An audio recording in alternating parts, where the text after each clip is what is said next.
Sri Rahayu, mahasiswa dari Institut Agama Islam Darulum Asahan Kisaran, Fakultas Tarbiyah, Prodi Manajemen Pendidikan Islam semester 4. Yang saya hormati dosen pengampu Umi Wulansari MPD. Saya akan mempresentasikan tentang Islam pada masa dinasti Bani Umayyah yang mencakup 5 pokok bahasan. Yang pertama, sejarah berdirinya dinasti Bani Umayyah. Yang kedua, khalifah-khalifah pada masa dinasti Bani Umayyah. Yang ketiga, prestasi-prestasi yang dicapai oleh dinasti Bani Umayyah. Yang keempat, faktor-faktor yang mempengaruhi kemunduran dinasti Bani Umayyah. Dan yang kelima yaitu faktor yang menyebabkan hancurnya dinasti Bani Umayyah.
Di sini saya sudah menulis Islam pada masa dinasti Bani Umayyah.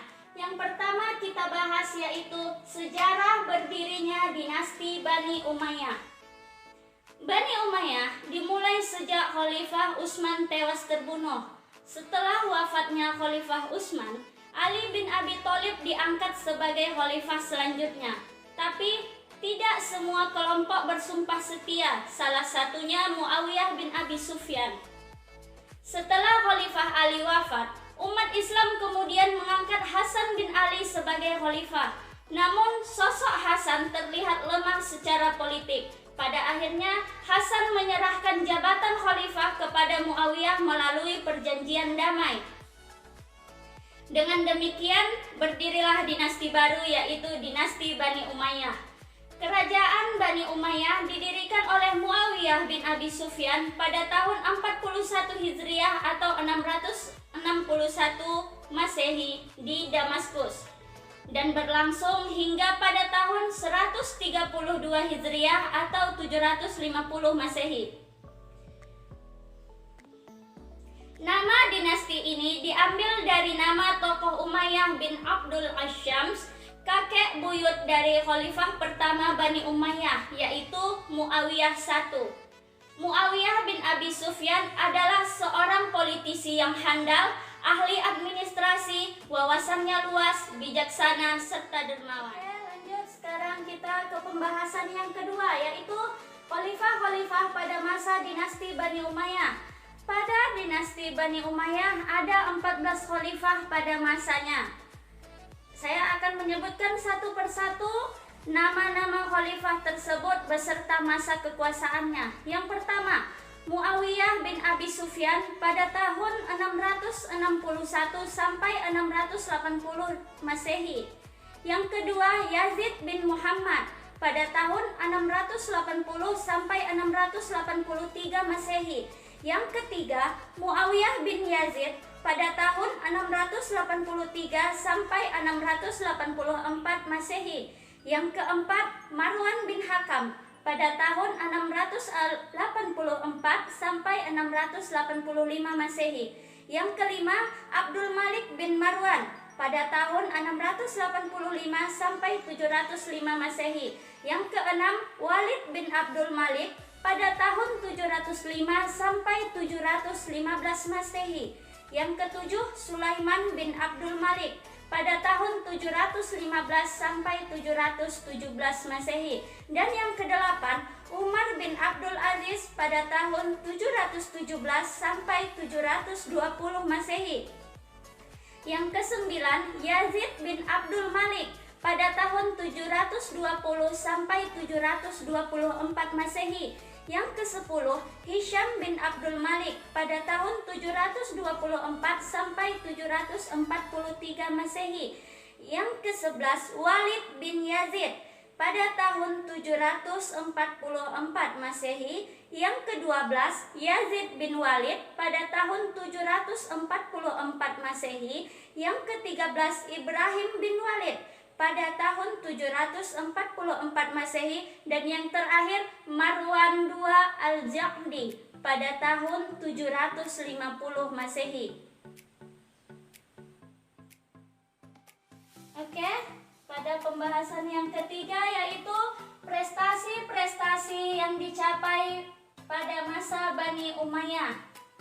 Yang pertama, mendirikan dinas pos. Yang kedua, menertibkan angkatan bersenjata. Yang ketiga, percetakan mata uang sendiri. Yang keempat, jabatan khusus bagi seorang hakim. Yang kelima, pembenahan administrasi pemerintahan Islam. Yang keenam, penggunaan bahasa Arab sebagai bahasa resmi.